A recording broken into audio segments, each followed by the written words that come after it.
अपनी मंजिल खुद बनाओ।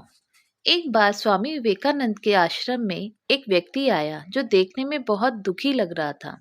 वह व्यक्ति आते ही स्वामी जी के चरणों में गिर पड़ा और बोला कि महाराज, मैं अपने जीवन से बहुत दुखी हूँ। मैं अपने दैनिक जीवन में बहुत मेहनत करता हूँ, काफी लगन से भी काम करता हूँ, लेकिन कभी भी सफल नहीं हो पाया।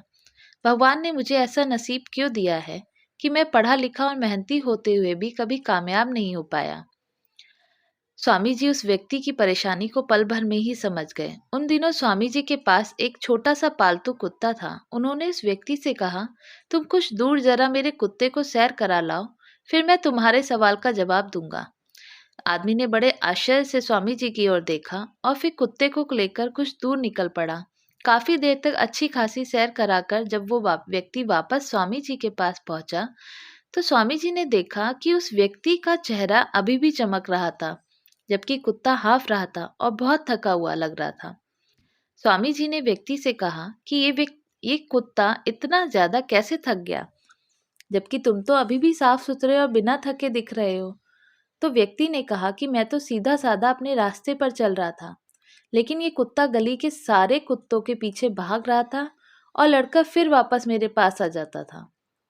हम दोनों ने एक समान रास्ता तय किया है, लेकिन फिर भी इस कुत्ते ने मेरे से कहीं ज्यादा दौड़ लगाई है, इसीलिए ये थक गया है। स्वामी जी ने मुस्कुराकर कहा, यही तुम्हारे सभी प्रश्नों का जवाब है।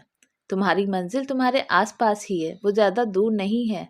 लेकिन तुम मंजिल पे जाने की बजाय दूसरे लोगों के पीछे भागते रहते हो और अपनी मंजिल से दूर होते चले जाते हो। यही बात हमारे दैनिक जीवन पर भी लागू होती है। हम लोग हमेशा दूसरों का पीछा करते रहते हैं कि वो डॉक्टर है तो मुझे भी डॉक्टर बनना है, वो इंजीनियर है तो मुझे भी इंजीनियर बनना है, वो ज़्यादा पैसे कमा रहा है तो मुझे भी कमाना है। बस इसी सोच की वजह से हम अपने टैलेंट को कहीं खो बैठते हैं और जीवन एक संघर्ष मात्र बनकर रह जाता है। इसलिए दूसरों की होड़ मत करो और अपनी मंजिल खुद बनाओ। Thanks for watching. Please subscribe, like and share the channel.